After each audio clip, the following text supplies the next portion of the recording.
Aujourd'hui, on va voir l'importance de la table des matières sur votre page web, sur une de vos pages web, et comment faire pour la mettre en place si vous utilisez WordPress. Une table des matières, donc, c'est quoi?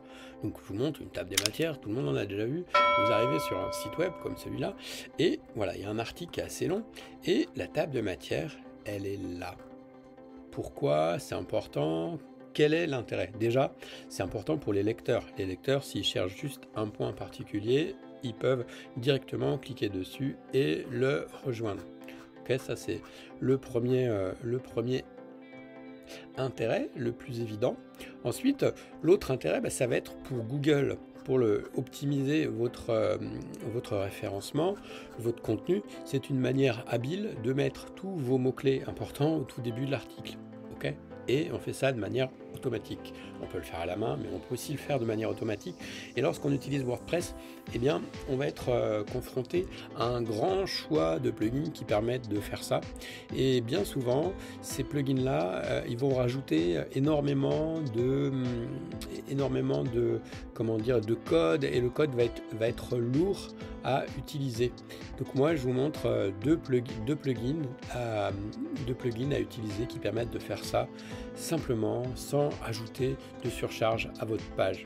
Donc déjà, vous allez avoir besoin d'un plugin, d'une extension qui s'appelle, on va utiliser deux extensions. Donc la première qu'on va utiliser, ça va être, alors, la première extension que vous allez rechercher, vous allez dans extension, ajouter. Alors moi je l'ai déjà, mais donc ça s'appelle, c'est tout bêtement en anglais, Table of Content. Table of Content, attention parce qu'il y en a plein, et celle qui nous intéresse, c'est celle-là, Table of Content Block. Ok, donc vous installez cette extension là. Je vous montre ici si vous voulez plus de détails. Voilà, installer une extension, ça se fait facilement. Donc une fois que vous avez installé cette extension, eh bien vous allez pouvoir dans votre WordPress, avec votre éditeur, vous allez pouvoir ajouter un bloc Gutenberg qui s'appelle Table of Content. Ok, vous voyez, donc mon bloc il est là, et il est créé automatiquement. Il reprend tous mes titres H2, mes titres H3, et il peut prendre aussi d'autres titres. Après ici dans les paramètres du blog, vous pouvez changer la couleur, vous pouvez changer la taille du texte, vous pouvez rajouter des séparateurs, etc.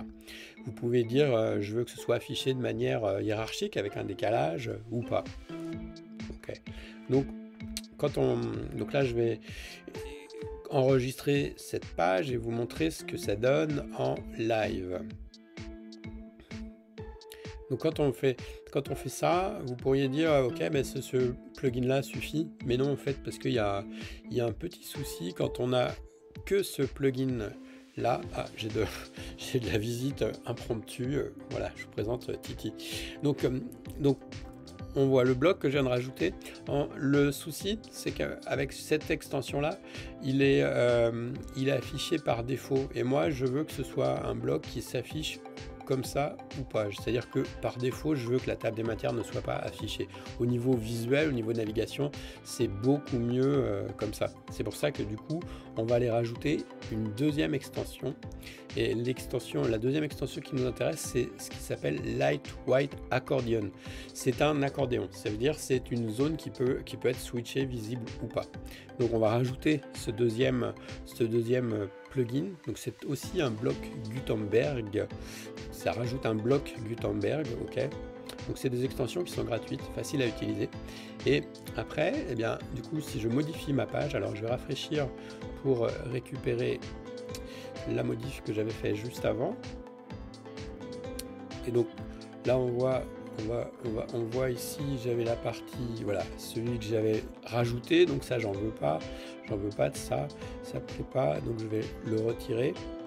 Et donc ce qu'on va faire, c'est qu'on va aller ajouter, je vous montre toute la manip, un bloc accordéon ici. Voilà, donc j'ai mon bloc accordéon, je vais le nommer table 2, d'accord, Et dedans, vous avez compris l'astuce, je vais rajouter ma table de matière. Voilà, j'ai juste un petit paramètre à changer dans la table des matières, parce que si je le laisse comme ça, en fait, si je le laisse comme ça, il a disparu.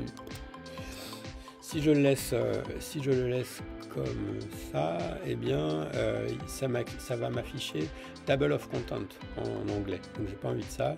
Donc ici, je vais dans la table des matières, j'efface ceci. Ok. Après, je fais mes réglages. Moi, ce que j'aime bien faire, c'est d'avoir la vue hiérarchique, mais de limiter à H2, H3. J'ai pas besoin, il faut appuyer sur Shift pour en sélectionner plusieurs. Donc H2, H3, ça me suffit. Et puis voilà, et je lui dis ici, par défaut, je veux pas qu'elle soit ouverte. Voilà, c'est tout ce que j'ai à faire. Donc je vais faire une mise à jour. Et puis on va aller voir la page. Et ensuite, vous avez une belle table des matières sous forme d'accordéon. Donc ça améliore l'expérience utilisateur. Et puis pour votre référencement, vous pouvez mettre tout en haut de la page vos mots-clés principaux pour cette page-là sans que ça perturbe. Donc vous voyez, table 2, celle qu'on vient de créer. Par défaut, elle n'est pas ouverte. Et quand je clique là, voilà, je l'ai ici. Ok, voilà, c'est un tuto tout simple.